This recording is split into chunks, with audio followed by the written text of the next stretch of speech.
Hi, lovely beings, and welcome to another Galactic Mind Astrology Report. I am on day one of my bleed, so I am feeling all of the feelings and feeling very tender. So this is a Galactic Mayan astrological report for the Thursday, the 15th of February 2024. Keep going to the 2023. It's mad, isn't it? Takes a while. So yeah, we've just come out of one of the most potent 13-day cycles of the process. There's two of them. And the reason that they're so potent and powerful, these two particular wave spells, is because they have 10. So there's like one wave spell here and one wave spell here, and then the central column, because the whole thing's like a grid. Oh, look, in my mirror you can see. So you see there's that like DNA greenness. This is cool, isn't it? Oh my God, I totally did not do that on purpose. The DNA greenness in the middle, you can see that there's like a space in the center. So we're moving into the central column now. Each one of those, you can't really tell from here, but it's like that's loads of squares. There's 260 squares there, and each square is a day. So you can see those green squares if you look at like the edges in the center of the DNA shape. They're those two really powerful wave spells of those green squares are the portal days, and the portal days are basically where like it's like everything just gets amped the fuck up basically. And it all depends on how we frame things as to what it means for things to get amped up. And if we are looking through an evolutionary framework, if we are treating the things that come into our lives as a reflection, and this is the wave spell that we're moving into, and we're kind of recognizing that if something's askew, something's not quite right, it's because it's reflecting something about our operating system. Then these like powerful times, even if they're really challenging, we know that they're a gift because it's like cool, that stuff was playing out within my life anyway. Maybe it became more like visible during this like really intense time, but it means that then we've got like the direct access and the portal to be able to transform it. So yeah, there we go. So we've had 13 days of Red Serpent, and on the 15th of February, and I love, just side note, I love whether or not you celebrate Valentine's Day. Red Serpent was all about like Kundalini activation, sensuality, the sacred pulse of life.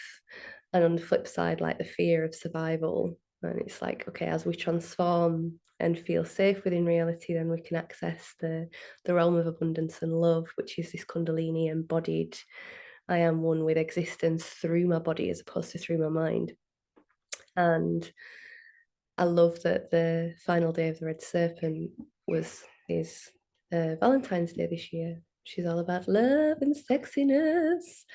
And it's also a made-up thing that means that businesses and companies get to make loads of money and all that stuff. But I think because for like one of the first times ever I've got an amazing relationship, I'm like, oh yeah, cool.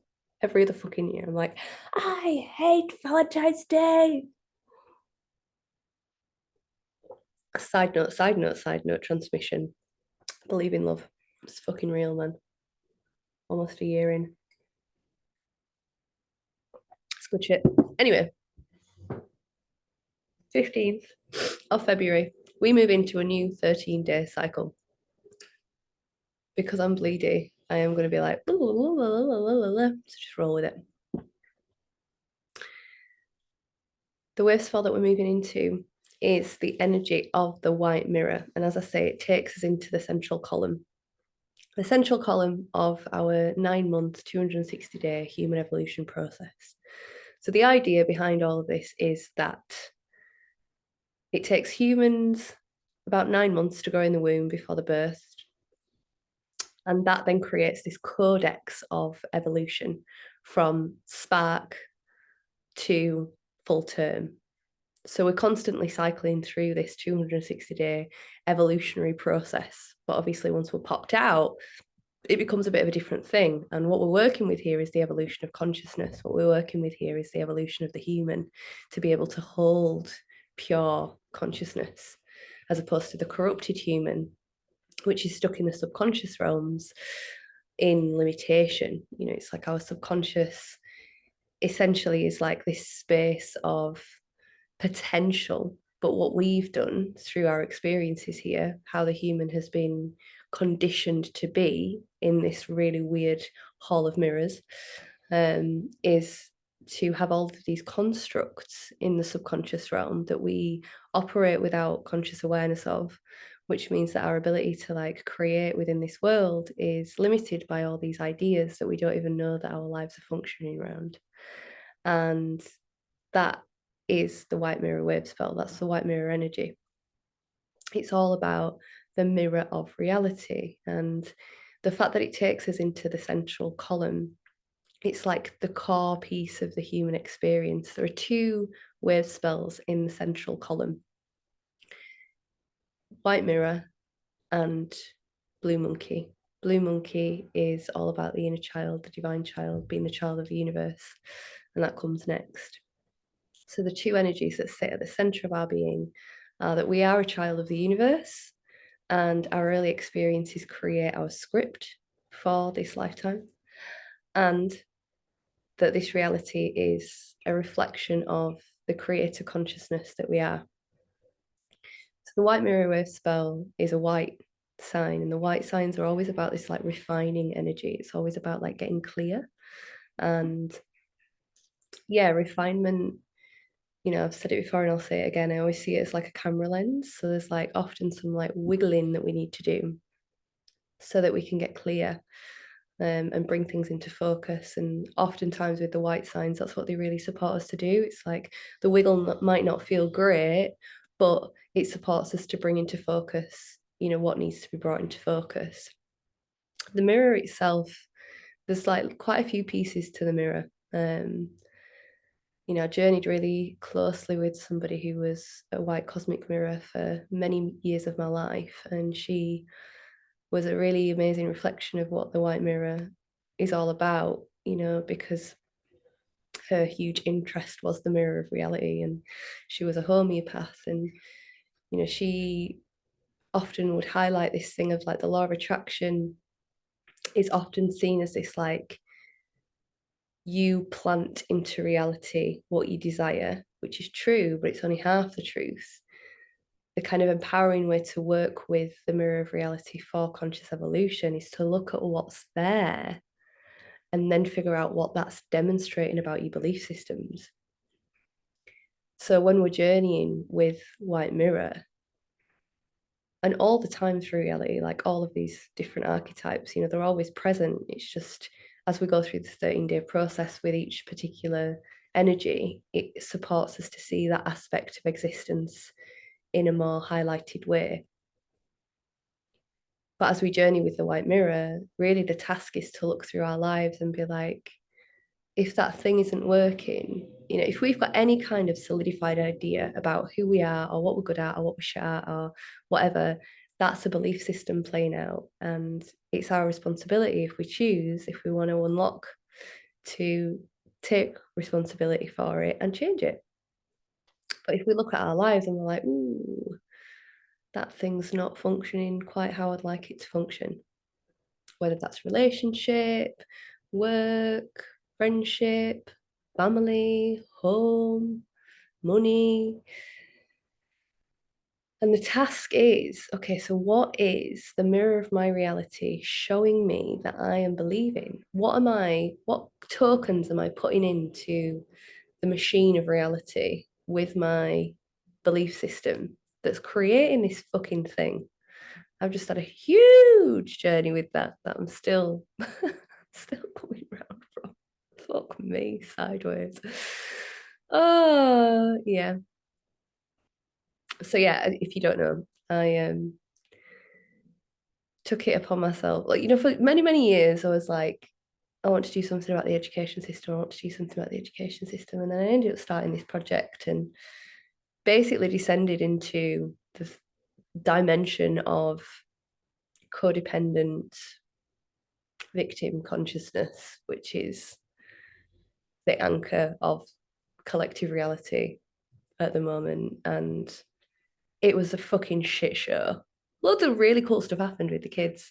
And, we're continuing, and things have shifted and changed into different manifestations. And we're now running it as like an out of education thing, more like youth club vibes, which is fucking cool, because then it can just be free human action. But just really recognizing, like, within myself, like I really abandoned myself in the process, and I abandoned what I knew that I needed for myself. And so it's like, okay, phase one, whoa, that's not okay, that's not functioning right. Phase two, it was my responsibility and I put myself in that position. Phase three, why? And this is where the transformation comes. It's like, if we don't understand the why, and if we don't dissolve the why, and if we don't support the subconscious mind to let go of the why, then we will just keep looping it. On one level, it doesn't matter how much we see it. I feel like I used to operate from a place of like, oh, if I've seen it, then it's done. But that's not the way it works. You have to do like the conscious evolution mission. So just to kind of bring my own experience in again, it's like, my reasonings for doing what I was trying to do, there was like the drama triangle reasons of like victim and bloody savior, and ended up being the persecutor quite a lot, and just the whole drama triangle vibration was really present.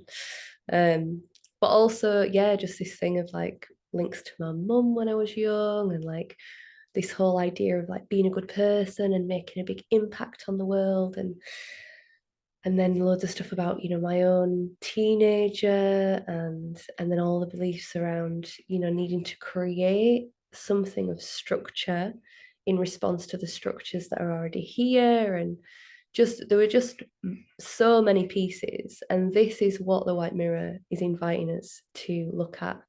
We have the ability to break down anything within our reality that does not feel to be aligned with what we are choosing consciously.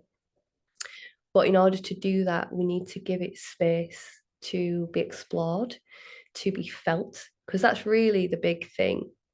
9 times out of 10, arguably 10 times out of 10, the thing that's holding it in place are unfelt emotions, are unprocessed tears, are unrealized screams. It's like all those times within our lives where we've not been permitted to go through the emotional release. And it's really beautiful that the blue monkey energy does follow this, because there's a piece of it, around when we're children, before we get suppressed and told otherwise, there isn't we just express the feeling. It's like it's energetic, it moves, it moves, it moves. We scream, we cry, we do what we need to do, and it's gone and it's done. And then slowly, as we move through the human experience with the conditioning that's alive at the moment, like that ability to just freely emote becomes more and more suppressed. And gender's a fucking massive piece of this, all the gender conditioning. It's fucking horrendous. But then we get to a point in our lives, and it's like the backlog of unexpressed emotion and what that has done to the subconscious world and the ability to create what we desire is phenomenal, because it's just been pushed in. So it's no wonder that we're not living quite in alignment with how we want to be living.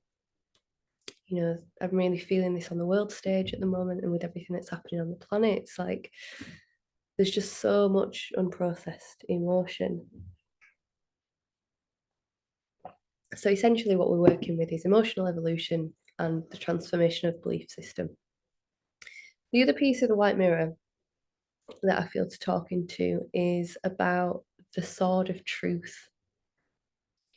So the energy of the mirror really gives us this opportunity to cut through the bullshit.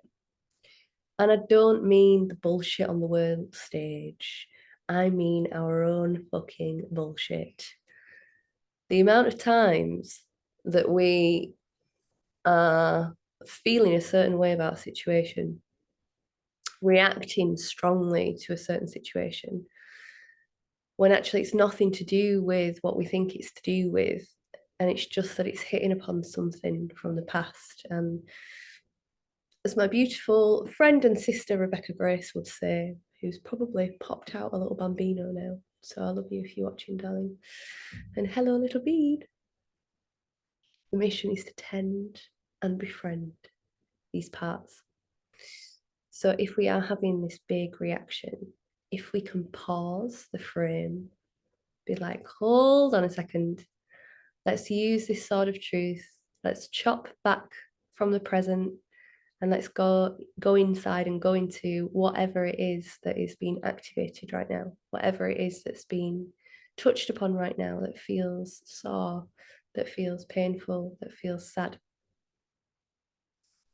From that place, we can then tend to and make friends with the younger parts of us that are being activated. And, you know, what we find is we really have these, like, I feel like a lot of the time, particularly with our belief systems, it's like built in two directions. So there's the one direction, which is the taking in the ideas and beliefs and opinions around us, whether that's about who we are or who we should be, whether that's about how the world functions, whether that's about how relationships function. It's like there's a sponge bit. So half of our subconscious world has been built through sponging. It's like, oh, okay, I'm taking in all this data, and therefore that means that this is the way that reality functions. Cool. But then we've got the reactive, rebellious, pain, reaction aspect of the way that the subconscious realm is built.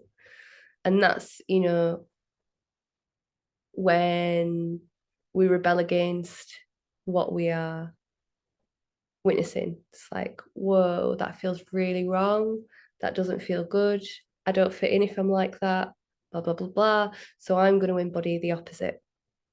So, for instance, if you've been in a world that's surrounded by money and it doesn't vibe with you, then maybe within you, there's a part of you repelling that reality because it doesn't vibe with you. But actually, on another level, you're like, yeah, I really want to not be in survival anymore. Or yeah, there's so much to unpick. There's so much to unpick within. And that's what the white mirror is inviting us to do. It's like, look at what's happening in the present. If it isn't feeling quite cool, then it's your responsibility to change it. And the way that you do that is figuring out what has built that in your external reality. And I know that, you know, when it comes to things that are happening, oh, I've got a redneck. I'm a redneck. Oh, God, no, don't fucking say that. I'm not a redneck. I don't know, is that an offensive thing to say? I don't know. Anyway, I'm not getting a red face because I've just embarrassed myself slightly. Oh my God. Just trauma time. Oh, this is a part of me to befriend, tend and befriend. So, like, oh, it's so sad. When I was young, I was a very, very chubby child before, like, I hit my teens and then became a motherfucker. Um, oh, and I used to go, I was chubby and I used to go red all the time. Oh, and it was just the worst. And it's been such a big part of my healing process to feel okay to be seen because of that whole redness. Because it was like the redness would come, and then the fucking shithead boys had highlight that the redness had come, which would make me go more red. That was then just this, because it's like this really, essentially shame, isn't it? Shame fire, but that you can't hide. And yeah, it really, that experience really anchored some big stuff for me that I've been unraveling. Anyway, why do I go red? That's what I'm going to be exploring. So yes, in this wave spell, the invitation is to have a look at what's been reflected in your reality, take fierce responsibility for it. Oh, I have created this thing. Then transform it.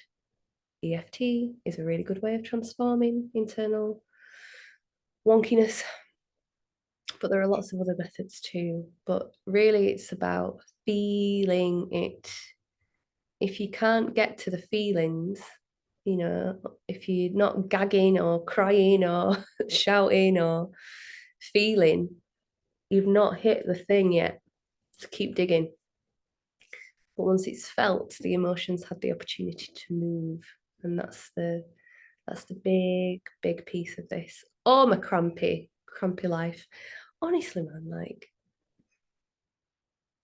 being in these feminine vessels is a trip. Being in the human experience is a trip. But yeah, we're fucking warriors, aren't we?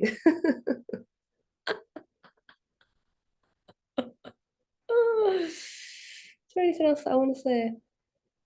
I don't think there is, Me and Taco have got something dead cool up our sleeves, but we're not saying anything about it yet. So there's half saying something about it, but not really saying anything about it. But yeah, because we're going into the central column as well. This is like the middle, this is the core of who we are. So what we might see in those belief systems that we are seeing reflected. Oh, that was something else I was going to say. I'll say after. We're working with our core code. Ooh, core code now.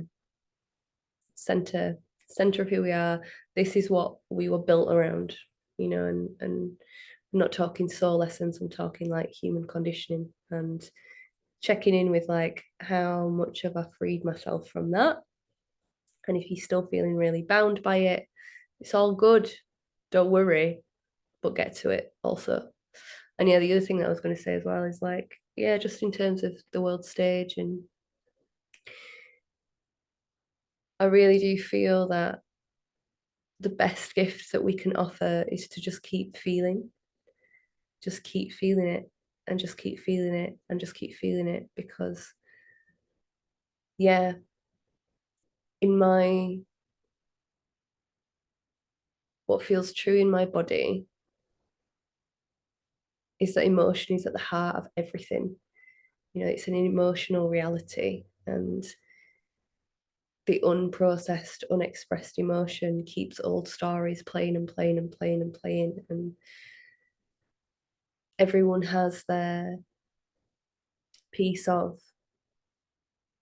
the unprocessed emotion, and us each processing our emotions, us each processing our story, and also allowing the stories of others, the stories of the collective to be processed through us is such a gift, because this entire world has been constructed to distract us from feeling. And I don't mean by anybody external to us. We don't want to feel because feeling hurts. Feeling makes us sensitive and vulnerable, and it feels like death when we really let the floodgates open. And in some ways, it is death, because those parts need to express that death rattle. So we do all of these things all the time. The mind is constantly distracting us from feeling. We've created this busy world where everyone's super stressed, and it's like a perfect excuse to not feel. So the most radical thing that we can do is pause and feel, pause, reflect, feel, grieve, express, and then love. Coming back to love. And you know, I think I take it for granted. In terms of the things that I express about shadow work, and like the core piece of the whole shadow work thing is love. Like finding the parts of us that were hurt and loving them, finding the parts of us that got weird impressions about what the world was and who we are, and loving them. And that love allows them to express, allows them to, but we have to hold that loving space. And like, we didn't mean to come off track, but a lot of the time through our experiences, and when I say come off track, I mean come out of our hearts. But a lot of the time, our experiences gave us no other option. But now we have the other option. So notice what's still playing out in your life. Take fierce responsibility for creating it. No more blamey. Thanks for the reflection. Thanks for showing me that I'm still operating with that belief system. Thanks for hitting up that old wound. Nice one, guys. We're all mirrors for each other. Take it all in.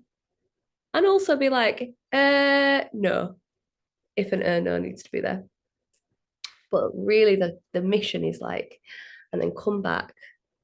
Oh, babes, I'm sorry. I fucking got you, and you're going to be all right. And also, you're unlimited, and we can do whatever we want in this reality. So have a beautiful wave spell. Enjoy the entrance into the central column, which happens on day 4 of this wave spell, which is going to be the 19th. Ding, ding, ding, ding. And then I'll see you in a little while for some blue monkey magic. Sending love from my bleed cave.